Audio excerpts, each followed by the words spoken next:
Hey, coucou tout le monde, bienvenue dans un nouveau vlog. On est le vendredi 3 décembre, il est à peu près 6 heures du soir. Tout à l'heure, je suis allée faire une petite balade avec une copine et son bébé. Et ensuite, je suis rentrée, je me suis fait un petit goûter. Et là, je vais vous montrer ce que je suis en train de faire. Je suis en train de faire un Lego. Je suis en train de monter le set Home Alone, donc Maman, j'ai raté l'avion. En fait, c'est un set qui est divisé en 24 sachets. Et donc, on s'est dit que ça serait sympa de le faire pendant l'Avent. C'est pas un calendrier de l'Avent comme les autres, parce que vu le prix, ça serait complètement délirant de se dire que c'est juste un calendrier de l'Avent, mais vu que c'est divisé en 24 sachets et que bah forcément Maman j'ai raté l'avion ça se passe à Noël, on s'est dit que ça serait sympa de se le faire comme ça, un sachet par jour. Soit on le fait chacun son tour, soit on cède. Et là moi je suis sur le jour 3. Je vais vous montrer un petit peu plus précisément où j'en suis. Donc là vous avez ce qu'ont donné les sachets 1 et 2, donc le camion des casseurs flotteurs et les fondations de la maison. Et donc là je suis en train d'avancer la maison. Je vais juste vous montrer les instructions. Vous voyez, c'est un gros set, il y a presque 4000 pièces et voilà tout ce qu'il nous reste à faire. Donc heureusement qu'on le fait comme ça, comme façon calendrier de l'Avent. C'est très chouette, c'est sympa, ça fait un petit défi tous les soirs.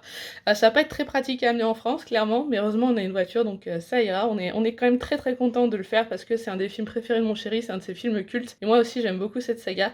Donc c'est sympa, ça fait une petite activité de l'Avent, mais qui change un petit peu du reste, un petit peu du côté gâteau, film de Noël, etc. Le Lego de Noël, c'est une activité auquel j'aurais pas forcément pensé, mais que j'ai trouvé très chouette. Niveau lecture, vous l'avez vu tout à l'heure, j'ai donc lu le chapitre 3 de How Winston Delivered Christmas. Et depuis hier soir, j'ai un petit peu avancé dans High Fire, mais pas tant que ça. Je crois que j'ai lu en tout 150 pages. J'aime bien, honnêtement, j'aime bien les personnages, mais maintenant l'ambiance très adulte, vulgaire, etc., ça commence à devenir un peu lourd.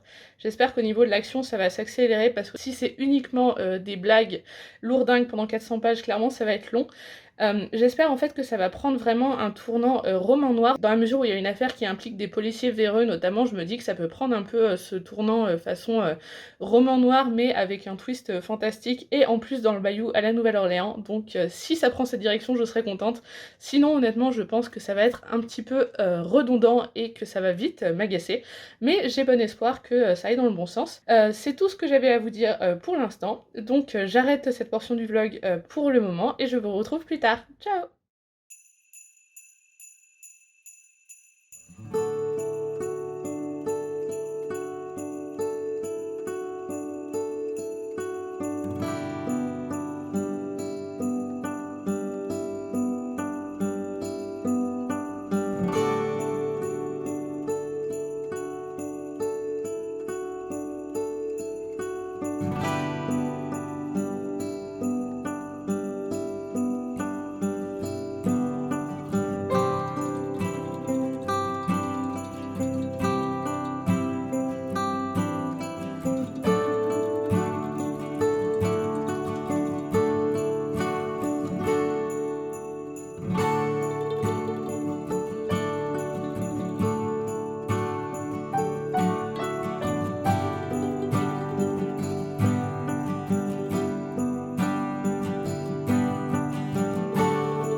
tout le monde, je vous retrouve, on est dimanche 5 décembre, il doit être à peu près 10h30 ou 11h du matin. Je vous ai pas repris en face cam depuis vendredi soir, je vais vous raconter un petit peu notre week-end. Vendredi soir, après que je vous ai pris pour la dernière fois, on est allé au resto et ensuite en revenant, on a regardé A Castle for Christmas, donc Un château pour Noël, qui est la nouvelle comédie de Noël de Netflix qui se passe en Écosse. Et c'est juste pour ça en fait que je voulais vous en parler, parce que ça se passe en Écosse. C'est aussi pour ça que mon chéri a accepté de le regarder, parce que sinon, autant vous dire que lui, il déteste les comédies de Noël. Mais j'ai réussi à le convaincre et franchement, ça valait le coup juste pour rigoler. Honnêtement, si vous avez envie de vous prendre de bons fous rires devant un film de Noël, vous pouvez regarder celui-là, mais alors attention, c'est pas parce que le film est drôle, hein. Loin de là, c'est parce que c'est plutôt ridicule. En fait, on suit une écrivaine à succès qui vit à New York, sauf que elle en arrive à son 10e roman et elle en a marre de son personnage, elle décide de le tuer à la fin du roman. Et ses fans sont complètement furieux, ce qui fait qu'elle doit un peu se cacher ou en tout cas faire profil bas. Et elle décide d'aller faire un peu une espèce de retraite spirituelle en Écosse, pays duquel son père est originaire. Et elle décide en fait de faire en quelque sorte un pèlerinage donc sur la trace de ses ancêtres. Et vous vous doutez bien qu'elle va rencontrer un très bel homme qui plus est lord du château dans lequel elle va atterrir, etc. Et en fait elle va tomber non pas amoureuse de l'homme mais du château, et elle va décider de lui racheter dans la mesure où même s'il est noble, en fait il n'a absolument aucun centime, et pour survivre il doit vendre son château, ce qui permettrait aussi d'effacer des dettes des habitants du village. Bref, c'était une comédie romantique, comme on en a déjà vu 1000 fois, c'était mignonnet, c'était pas complètement désagréable, mais je vous le dis, c'est une comédie en général aux dépens des personnages principaux en tout cas. J'ai beaucoup aimé les personnages secondaires, mais les personnages principaux pas tant que ça. Les accents écossais étaient pas franchement top, et surtout c'était en termes de géographie que c'était assez fou. Si vous regardez ne serait-ce qu'une seule fois une carte de l'Écosse, vous vous rendez compte que ce film est absolument impossible. Mais bon, je vous le recommande juste pour quelques paysages qui sont très sympas et pour le club des tricoteurs et le chien du lord du château. Mais sinon, en soi, vous pouvez clairement vous en passer. Ensuite, hier, qu'est-ce qu'on a fait? Vous l'aurez vu sur les images d'avant, on est retourné au marché de Noël pour manger le midi, et en fait, on a pris une micro tempête de neige. Enfin, je dis micro, elle a quand même duré 1 heure, il y avait de gros flocons et ça a commencé à tenir un petit peu. Mais donc en fait, ce qui a fait qu'on était complètement congelés, et donc après ça, on est allé se planquer dans un café où on est resté pendant 1 heure et demie, le temps que je puisse sécher, parce que j'avais une doudoune. Une doudoune, c'est bien, ça tient chaud, mais c'est pas imperméable. Et j'étais complètement détrempée, donc il était hors de question que je reste dehors comme ça. Donc on s'est réchauffé un petit peu dans le café, et puis après on a avancé un petit peu nos achats de Noël, et on s'est aussi fait plaisir, on a fait les boutiques pour nous. Je vais vous montrer un petit peu 2-3 trucs qu'on a ramenés. Et ensuite, comme vous l'aurez vu, on est allé au château d'Édimbourg et pour voir les illuminations qui cette année s'appelait Castle of Light Hidden Treasures, donc qui avait pour thème les trésors cachés du château et de l'Écosse en général. J'espère que les images vous auront plu, j'espère que le fait que ça soit de nuit ne soit pas trop gênant au niveau de la qualité de l'image, mais franchement on s'est régalé. À ce moment-là il faisait moins froid, donc c'était agréable, parce que honnêtement s'il avait fait aussi froid que plus tôt dans la journée, sachant que le château d'Édimbourg c'est le point le plus haut d'Édimbourg, je pense qu'on se serait complètement gelé. Donc c'était pas plus mal que la neige se soit arrêtée à ce moment-là. Et après, bah, je vous ai pas repris non plus le soir parce qu'on est rentré un petit peu tard, après il a fallu manger, etc. Je dois vous avouer que je suis très stressée vis-à-vis de notre départ en France qui est censé avoir lieu mardi. On est vraiment très stressés, et moi ça m'a provoqué des grosses angoisses, qui fait que j'ai pas pu m'endormir avant 3h du matin, mais ça m'a pas empêché d'avoir les yeux grands ouverts à 8h. Donc aujourd'hui ça va être un petit peu compliqué. Ça explique aussi que j'ai absolument pas lu hier, c'est-à-dire que j'ai même pas lu mes chapitres de How Winston Delivered Christmas. On n'a même pas ouvert nos calendriers de l'avant parce qu'on est rentré tard, et franchement on avait un petit peu la flemme. On a donc pas monté le sachet numéro 4 du Lego Home Alone. Donc aujourd'hui on en a 2 à monter. Moi j'ai 2 chapitres de How Winston Delivered Christmas à lire. Et ce matin j'ai quand même lu quelques pages de High Fire, mais vraiment pas grand chose, donc mon avis pour l'instant a pas évolué. Je sais pas trop ce qu'on va faire aujourd'hui, on a quelque chose de prévu pour ce soir, mais en attendant, je vais essayer de me motiver pour faire des petits sablés à la noisette, ça me remontera peut-être un peu le moral, et peut-être aussi que ça me changera les idées vis-à-vis de mes angoisses. Mais sinon le programme pour ce soir, c'est qu'on va aller voir, Kaamelott, le volume 1 et oui, on on n'y croyait plus parce que, bah, on n'a pas pu rentrer, cet été pendant qu'il était encore en salle. Quand on est rentré au mois de septembre, il était plus diffusé nulle part et en fait, il y avait déjà des séances qui avaient été organisées, pour les Français de Londres. Il y a quand même une grosse, grosse communauté, française en Écosse, notamment, dans le sud, donc à Glasgow et à Édimbourg. Ce qui fait que, des gens avaient entre guillemets «créé des pétitions» mais pour rigoler, sauf que, ça a quand même fait du bruit et donc Kaamelott a été mis au programme du, French Film Festival, qui est donc un festival qui a lieu, tous les ans dans l'ensemble du Royaume-Uni et qui regroupe, tout un tas de films français en général, plutôt du cinéma d'auteur et donc on a une séance, une seule séance, ce soir à Édimbourg. Donc je suis très, très contente. Je suis pas une fan, inconditionnelle de Kaamelott comme peuvent l'être, mon chéri ou certains de mes amis, mais j'aime beaucoup, cette, série. J'adore les acteurs, j'adore, Alexandre Astier. C'est vraiment, quelqu'un que j'admire et donc je suis très, très contente de pouvoir aller le voir. Je pense pas que je vous ferai un retour après le film parce que je pense que je vais essayer, de clôturer et monter le vlog avant ce soir parce que demain, on a énormément de choses à faire pour préparer le voyage de mardi, notamment, se faire tester malheureusement, même si on est vacciné, c'est de nouveau, une condition.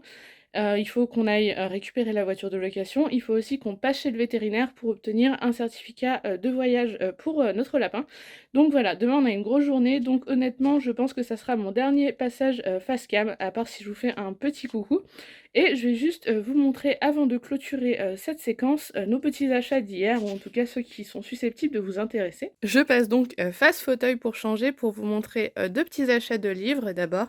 On est passé chez Fopp, qui est un disquaire, mais qui a également un coin, librairie et j'ai trouvé, Times Convert de Deborah Harkness, qui est en fait le tome compagnon de, vous le voyez, la trilogie All Souls. Donc, le premier tome s'intitule, Discovery of Witches. En français, c'est le livre sacré des sortilèges ou le livre perdu des sortilèges. C'est une histoire de sorcières, de vampires et de demons qui a un fond historique et que j'aime beaucoup. J'avais lu, la première trilogie l'année dernière et donc là, c'est un tome compagnon qui se centre sur Marcus, qui est un, personnage, secondaire et donc on est sur un roman qui fait quand même 465 pages. Alors les romans de la trilogie, principale sont beaucoup plus gros, ils font je crois, 700 ou 800 pages chacun, mais je suis bien contente de retourner dans cet univers. J'avais beaucoup aimé la plume et j'apprécie pas mal le personnage de Marcus, donc je suis contente de l'avoir trouvé et également on a pris parce qu'en fait, le principe dans ce disquaire, vu qu'ils sont pas libraires, c'est que, les livres en général sont à petit prix, c'est du déstockage par exemple, d'éditions épuisées, ce genre de choses et donc là, c'était 6 livres pour les 2 et donc j'ai demandé à mon chéri de m'aider à choisir et on a pris, Foundation de Isaac Asimov. Je n'ai jamais lu de Isaac Asimov, j'en ai entendu énormément de bien, bien évidemment. C'est un des classiques de la, science-fiction et avec l'arrivée justement de la série, avec mon chéri, on s'est dit que ça serait sympa de les lire et vous le voyez, ce premier tome est plutôt court. J'espère que ça va pas être trop complexe pour moi, pas trop dense, mais je suis contente. Je continue à me faire une petite, collection, de science-fiction pour étendre ma culture et dernier petit achat, qui serait susceptible d'en intéresser quelques-uns, c'est un petit cadeau en avance de la part de mon chéri. Je voulais pas l'acheter au début, mais il m'a dit: «Si, si, tu le prends». C'est donc un, petit portefeuille, Jane Austen. Vous le voyez, ce sont des couvertures en relief. On a, tous les romans de Jane Austen et c'est donc un petit portefeuille, pas très grand, mais le mien actuel fait la même taille et on a donc un porte-cartes et un emplacement pour la monnaie et là, je pense qu'il y a, de quoi, mettre des billets éventuellement, même si, je vous avoue que moi, avec, la pandémie, je n'ai absolument plus jamais de cash sur moi. Mais voilà, c'est un petit format, comme je les aime et surtout, je le trouve absolument magnifique.